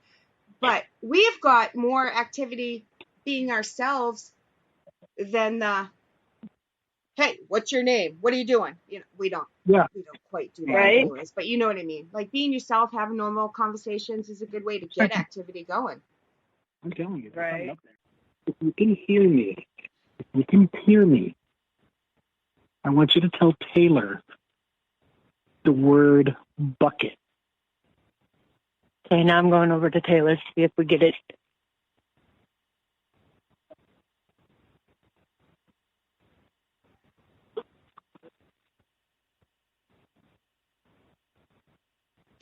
Sounded like bucket. I swear to God, as soon as Roland said that, I knew Taylor was going to say fuck it. I don't know how, but I knew. Or how clueless he is to how incredible this is. Right? So, like I said, oh my God! So you want to explain? You want to explain what we're doing? Okay, so to explain what we're doing is Roland is asking questions. Yeah. Taylor had we're gonna take a break from it for a second. Taylor had the headphones in, and he's using the Necrophonic ITC app. Roland is standing quite a ways away from him and talking in a softer voice so that Taylor we can tell, absolutely. I think they can tell that because Roland we can hear better than Taylor, so you can tell the distance. Taylor could not hear him, and Roland says, "If you can hear me, say the word bucket." And Taylor, who is standing all the way over on the other side, gets this confused look on his face, and he goes, "It sounded like fuck it." Yeah, so either a spirit said bucket and he misunderstood, or Taylor read my mind because fuck it instantly came into my head. Yeah. So pretty wild. Yeah, it's pretty cool. Yeah. You know, it's hard to describe because listeners can't see how far they are. They can't, it's hard without video. Right. But you guys check out the Raven Rose page and see some video of it. Hopefully there'll be some up the weekend. Oh, yeah, we will definitely. I'm going to, like I said, once we get done with you, I'm going to do a quick live from outside and let you see the outside of the building and what we're doing. And this could get Yeah, it will. I am so excited. So for anybody listening, live listeners or anybody that comes on and listens later, you can find them on Raven Rose Paranormal on Facebook. Yep. I highly suggest you check them out because they do some serious investigating and they have lots of fun along the way. Great people. I'm excited. We have Miss Cynthia from Raven Rose back. Hey, girls. Hi. Are you ready for some fun? Oh, I'm always ready for some fun. Right? When am I not? Right. Yep. I'm sure we'll go down the rabbit hole a few times. Darren just asked where Roland was. Roland's at work, and Kelly seems to think she needs to travel. So while the cat's away, the mice will play. That is exactly right. Kelly, this travel is so worth it. Yeah, I know. I'm jealous. I wish I could be there. Yes. Yeah. She's like 8 hours away from me. Ah, so close. I'll see her in like 2 weeks though. So yeah, I was going gonna to do both. So far, I get to see her on Wednesday. Yes, that's right. I'm going to have to drive over and scare you that. Kim, that is not nice. Kim says I'm going to have to drive over and scare you that night and go look in the windows. The last time we were down there, it was Roland and I and two of our friends. And that was the second time we'd been there. And we were just speak of the devil, and he freaking calls. Hang on a second. That's okay. I can talk to the chat people. Hello, Matt. You can hear Roland, too. Hi. I told you couldn't be a guest tonight, you son of a bitch. Son of a bitch. So what's the channel that I should be listening to, like the two witches of Eastwick? Paranormal Plus Radio, babe. Okay. There's a link on Facebook. I've gone on Facebook and I don't see it. Are you on the Paranormal Plus Radio channel? No. Well, go to that one. That's just too goddamn obvious. He just wanted to be part of the Shay shit show tonight, so he wanted to call. Yeah, he did. Yeah. Yep. Okay, there we are. Well, at least he used this phone and not the one that I'm actually talking to you on, Shay. Well, that's a good thing. There you are. Good job. Oh, that's a good thing. Okay. Oops, I didn't mean to do that. Uh-huh. Okay. Okay. Cool. All right. Okay. Say bye. Love you. Say bye. Bye. Yeah, I don't want to say bye. Okay. So I can't just call you guys and bug the crap out of you? Well, that's up to Shay. No, I would never do that. I'm at work. I would never do that, but yet he's on the phone with us. Right. Yeah. And he's at work. Go figure. Yeah, I know. Yes, you do, dear. He'll have to come back soon. Yep. We will do that. I want to be a host with Shay. Oh, are you jealous? Yes, I actually am. But that's okay. You got the Witches of Eastwick show. Oh, now we're the Witches of Eastwick, Shay. Yeah. I've been called worse. Yeah. Yep. You know. What were the ones where they were robots? They were wives and they ate their husbands' faces off at the end. The Stepford Wives? The Stepford Wives, yeah. Okay, now you're reaching. Can I be Nicole Kidman? The what? Can I be Nicole Kidman? Yes, you can. Wasn't she in that movie? The new one, yeah. I believe so. Yep, she was in the new one. Yeah. There we go. Okay. Well, I better let you go because you guys got a show to go on. There's probably people sitting there going, what the hell's going on? Okay, I will see you when you get home. They're used to it. Okay, bye. Bye. They're used to it. I wasn't complaining. That's all right. Yeah. Now I have no train of thought. I'll just say it's all Roland's fault because he's not going to go back and listen to the beginning, so he won't know that that's where I started anyways. There you go. Josh says, well, now there goes my surprise. I was going to go streaking on Sim's investigation. Oh, hell no. Mm-mm. You thought the haunted house was scary, man? Right. You're going to have Kim peeking in the window, some naked guy running around. We're going to traumatize everybody that's there. Yeah. No, but we're it's going to be fun though because Taylor and Emmett have never been there. Oh, really? Yeah. So it's going to be their first time there. So they've never dealt with any of the spirits that are actually there. So it's going to be pretty interesting, Darren. No terminology words tonight? Is that a statement or a question? Is he saying no or right? There was no punctuation there, Darren. So are you asking or are you telling? I think he's trying to provoke Roland. That won't take much. No. Nope. Because I can see the evil grin right now. Even though I don't have him on FaceTime anymore, I can still see the evil grin. Yep.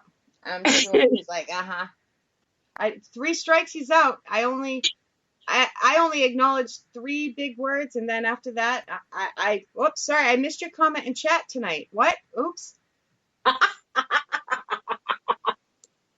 It's just as fun picking on him when he can't defend himself live as it is when he's on. Right? Oh, yeah. He's a fun one to pick on. Roland, 42. Yeah, that's the meaning of life, Roland, is 42. Yes. Yes, it is. So now you're a witch. Yes, ma'am.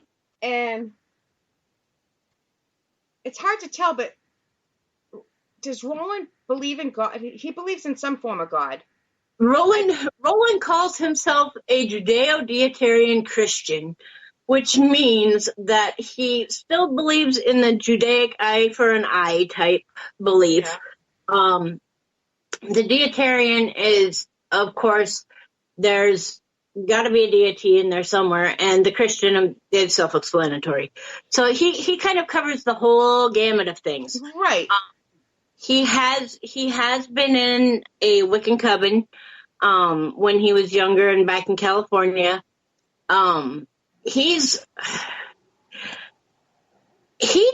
one that likes to. He will read up on everything. Oh Lord! See, you asked the question. Now he's going to FaceTime me. Okay. He's going to turn his volume off. You got to turn your volume down. Turn your volume down. Okay, go. First of all, she's butchering what a Judeo-Deitarian Christian is. Oh, I'm sorry. A Judeo-Deitarian Christian is a person who believes in, of course, the Old Testament. But the Deitarian part is the fact that I do not believe Jesus Christ is God. Oh, okay. Okay, and that ties into the Christian part. So, yeah, I am a Christian, but I don't believe in the establishment Christian. I'm a St. Thomas Aquinas kind of Christian. If that means anything to you. I threw in some big words there, Shay. No, I kind of got it, but I didn't know how to explain it. Yeah, and it's hard for me to explain, too. Yeah. So my question is how do you guys live together, believe in two different... So I grew up Methodist. Okay. I actually did not start practicing until about 20, Lord, you're going to make me think. 21, 22 years ago. Okay. Somewhere around there. Mm-hmm. And, so there's a lot of militant, what I call militant Wiccans who it's my way or the highway. Yeah. And you still need to turn your volume down, baby. But see, I'm one that I don't bash Christians on what they believe. I mean, everyone's allowed to believe in, their own faith, their own religion, their own, whatever they have in their heart to believe in. I just choose not to go the Christian route because I have a lot of differences with that route. Right. And, but no, Roland and I, we coexist very well because he wants to talk religion and I just give him a dirty look and he stops. No, but, I don't mind talking religion sometimes. It's just when you get into the problem that I have with it is like what I like to call the born again Bible thumpers. The ones that if you believe anything different than what they believe, you're going to hell. Yeah. And I just can't. See, the thing though is, that also applies to all aspects of religion. Well, yeah. That applies. Yeah. Normal. There are paranormals who are so militant. It's like it's my way or the highway. So I think we're in compliance to that. Her and I do not like, stonewall believers in anything. No, I'm sorry. I've never believed in any type of it's my way or the highway. Unless you live with me, and then my house rules are my way or the highway. Oh, yeah. I'm the king of the house if it's okay with her. Exactly. I just always wondered how it affected other teams if you have two leaders or even just two teammates that believe in two totally different things. And I don't talk this with other people, but you guys, I know I won't offend you, you won't offend me. So, that's why I'm bringing it up.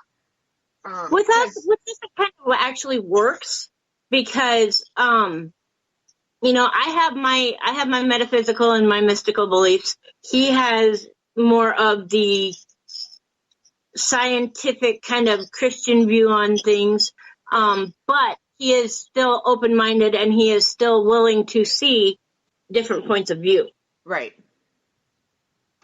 So I guess that's what helps us out a lot. Yeah.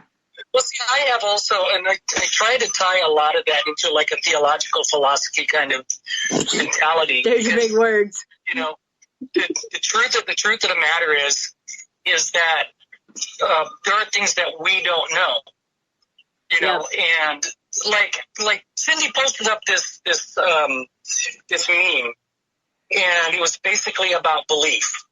And, and I believe, I believe I have that belief. I have a belief. But the thing, though, is that to truly, when you believe, you have to have faith. But to truly believe, you have to have a reason why you have faith. So Cindy keeps me balanced by saying, okay, Roland, you got to have faith. But then I keep her balanced by saying, okay, why do we have to have faith in that? And that helps us, bounce around some ideas together, Does that make sense? I do know. Yeah. Sorry, I was thinking. I'm Christian. I'm 100% Christian, believe in God. My sister, the co-founder of Cis Paranormal, does not believe in God at all. So I just, and I don't talk about it on shows. And like I said, I usually don't talk about it too much with guests, but I was just curious on how, to me, it works in our favor because we think differently and cover more bases, Exactly. That's how it works for us too. Yep. So, yep, that's how it works very well for us. So. Yep. How do you protect yourselves where there's mixed religions involved? Before investigations, after, how do you do it? For me personally, I ground myself and I put up a bubble kind of.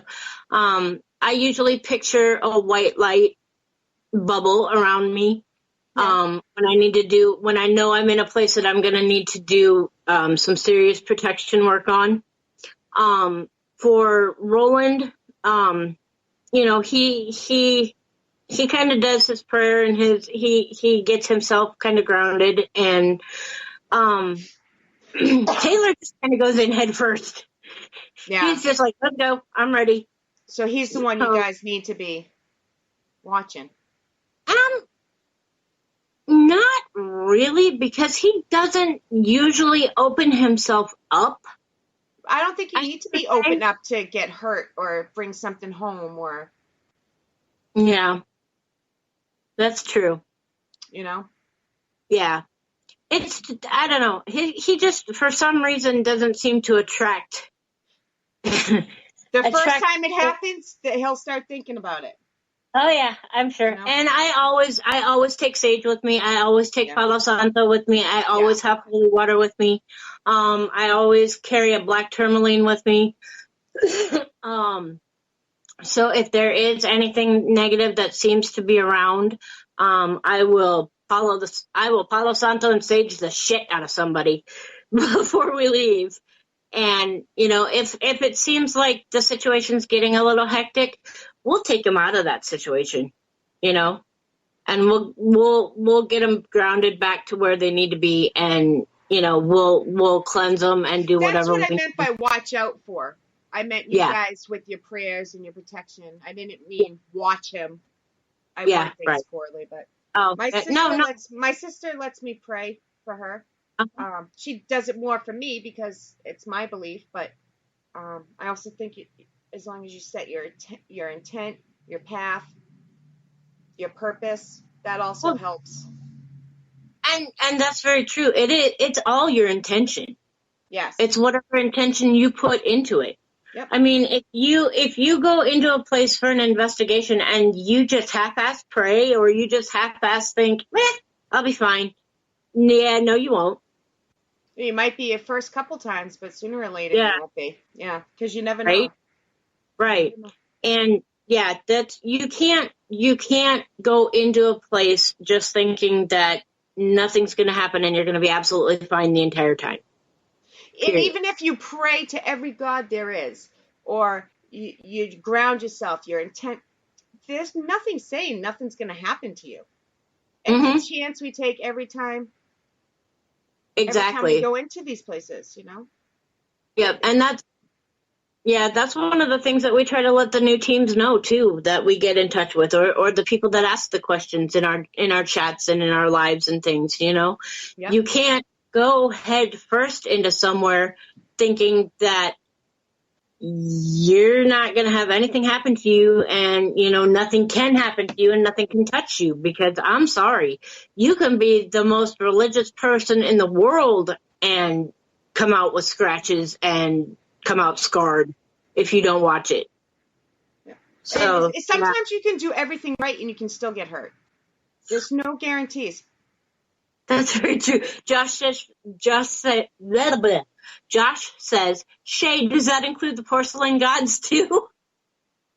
Well, if that's the God you pray to most, if that's the one you're on your knees before the most and you believe the most in, then pray away, my friend.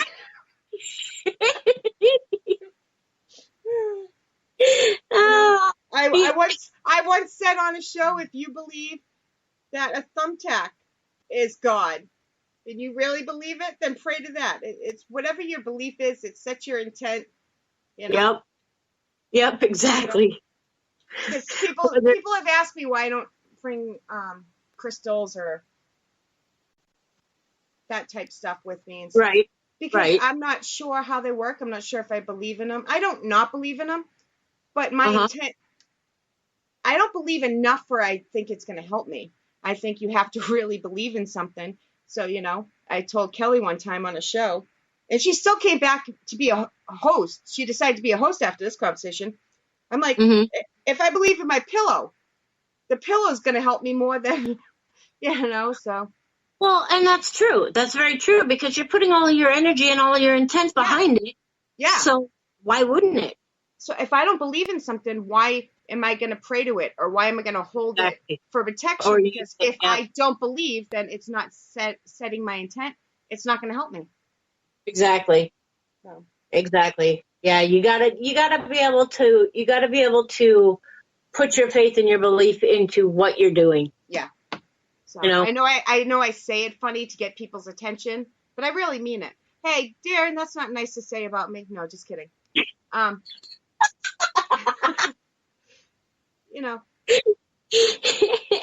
That's hilarious. Anybody listening after the fact, he said the old hag scared the crap out of him, and that wasn't. Don't be calling me names. No. Roland says, I'm so glad I'm not part of this conversation. Yeah, babe, you just continue to do your work, dear. Yeah. We're having this conversation because you're not part of it. So leave us be. Oh, man. I'm surprised he still talks to me sometimes. It's payback for some of the comments he's made. There you go. Yeah. Exactly. Let's see how you like it. Everybody now greets me by saying, Shay, fuck. Like it's my middle name. Because of Roland.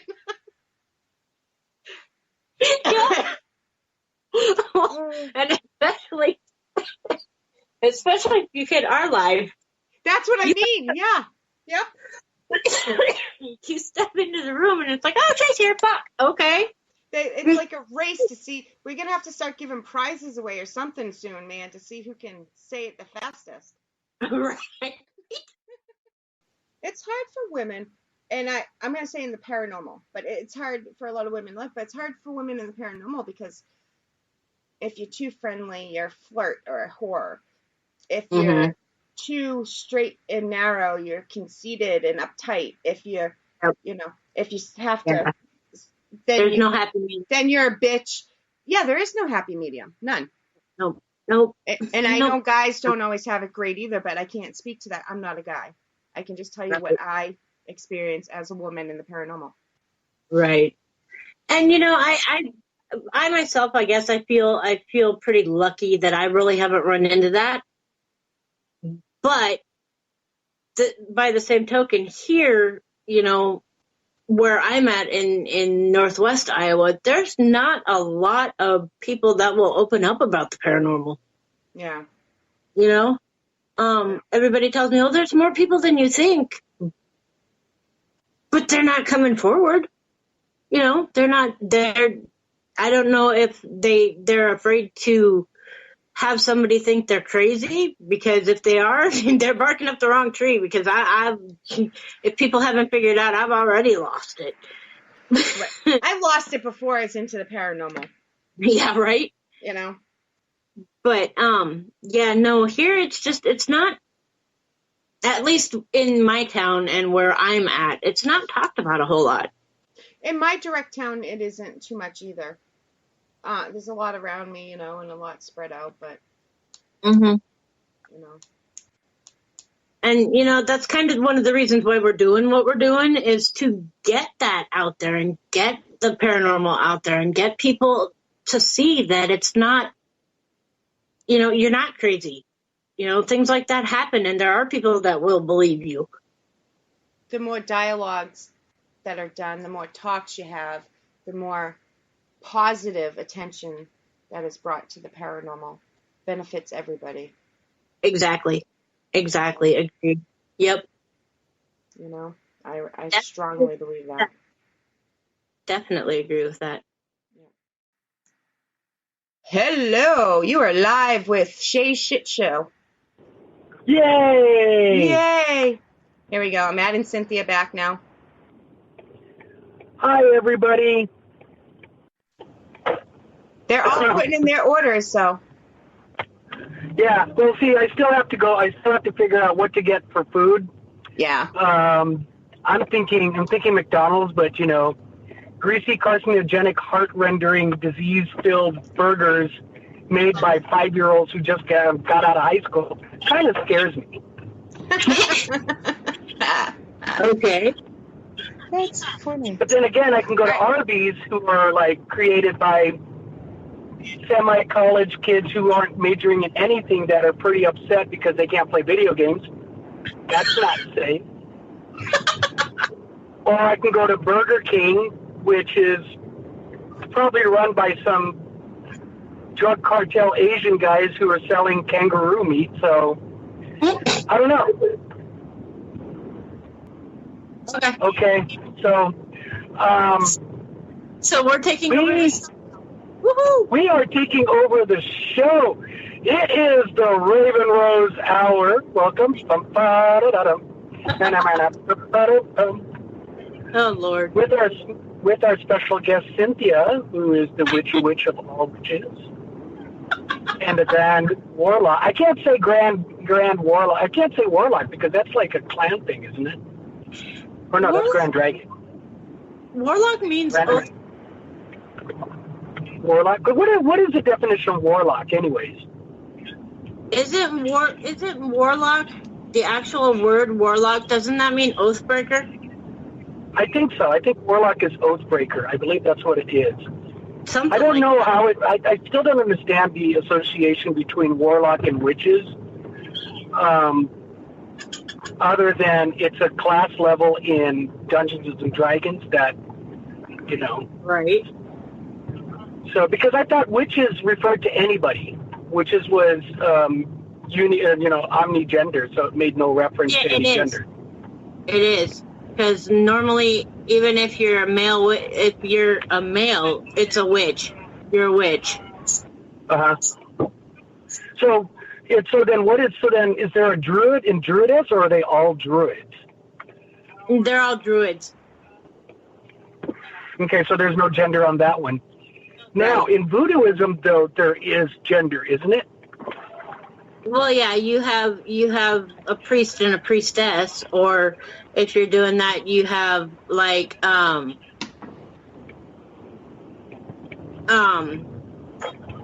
some of them are called papas, some of them are called, some of them call themselves mama, but a lot of it's just priest or priestess. Okay. No, because I'm still debating on Warlock. When did that start coming in?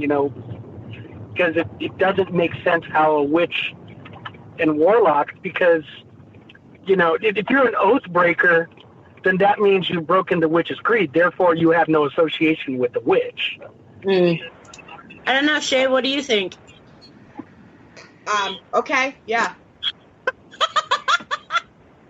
I just heard the end of it. Shay, did you just say Dave's not here? Pretty much. Pretty much. Okay, you're going to hear me order burgers, so if you want to have your orders put in, call it now. So if anybody wants any food. No, but yeah, I saw you come back, Shay. That's why I asked. What do you think, Shay? I would like, hold on. I would like a double cheeseburger, medium fries, medium diet Dr. Pepper. I tried to mute him. I was going to say he could have muted it. I tried muting him. I couldn't. That's all right. This is funnier. You can't. Medium Diet Coke? Yes, a medium Diet Coke. No, of all people, you cannot mute. And then I'd like a 6-piece chicken nugget. That's what they say about me too. That's probably why we get along. Okay. And I want 2 apple pies. I had a demonologist on the show 3 weeks ago. 2. Yes, if you got them. Yeah, that was a couple weeks ago, wasn't it? Yeah, wasn't that long ago. And that is it. Okay, so how the million bags James Alito? I need a burger. That was end of April, I believe. Awesome. Yeah. Thank you. Yep. I should have sat there saying I want a large orange drink. No, Roland. No. No. Dave's not here. That's why I asked. Why can I hear it playing? Oh, that's me. Sorry. I'm like, what am I hearing? No, that's why you hear it. I had it turned up just a little bit, but I forgot. I was going to turn it back down, and I forgot. That was me. I need a stiff drink, man. Okay, I'd like a large beer and 12 shots of tequila, please. No, Shay don't do tequila no more. Uh-oh. No tequila. Now, hey, Cindy, since we're on the subject of alcohol, oh Lord, what does a papa use when they do their spells? Do they use rum? Does it have to be rum, or can it be any kind of alcohol? Normally in voodoo, a lot of it that's used is rum, just because of the Haitian voodoo that got brought up to like New Orleans and stuff. That's what they had on hand was rum. It was the easiest thing for them to get a hold of. Depending, I think, on what you're trying to accomplish and what you're doing or what rituals you're doing, it might call different call for different alcohols, but 90% of the time it's rum. Okay. All right, now we can go back to talking about alcohol. Go ahead, Chick. Josh says I can't have any ouzo. No ouzo. Isn't that like a wrestling team? No, that's ouzo. Oh, okay. Sorry. I don't know what either one of them are. Ouzo is a Greek alcohol. It tastes just like black licorice or candy. As soon as you said Greek, yep, I know. Yep, that's what ouzo is. What is it? And they what is it? Opa, or whatever they yell, right? Opa. Yep. Opa. Yep. That was close. With my memory, that wasn't bad. Darren says she said stiff. Ha. That's why when you couldn't hear me, but when Roland called, I answered it. Welcome to Shay's Shit Show. It's the show. Yeah. Where we had talk all the time. Yeah. Josh, I never left any scars on you. Kelly, what the hell did I do? Kelly's not going to let me. We added Roland. Oh, yeah. Well, that was the stupid autocorrect thing. Which doesn't definitely correct, so it must be like auto piss everybody off thing. That does it. It does it to me too. Yep. I don't know what dictionary that thing goes off of, but definitely it's heavy on the dick and less on the shenary.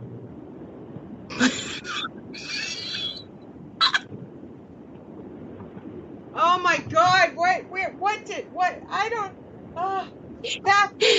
The chat's worse than the show, people.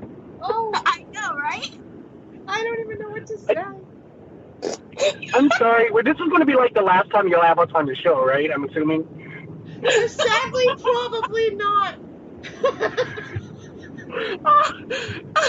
Poor Kelly's like, she ain't never taking over for me again.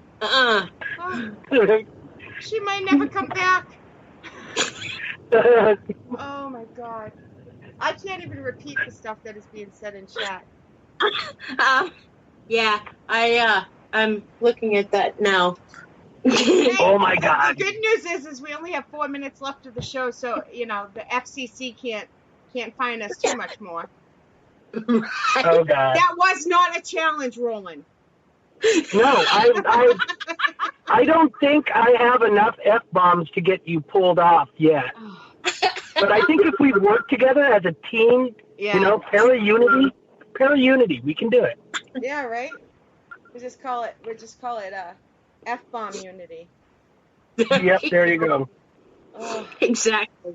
So, thank you guys for coming. Thank you for helping and tolerating my madness. Tolerating you, nothing. I think I have to say thank you for everybody tolerating us. Jesus Christ, I know. We took over for 2 seconds, and then we turned this into from the Shay shit show to the Shay the WTF. Welcome to Shay's show. There's no Shay around. Right? We have no Shay. Taken over. Yeah. We are Shayless. Shayless? Shayless. Yeah. It's kind of like Shameless, but worse. Yes. The M was so embarrassed it left. Yeah, it ran away.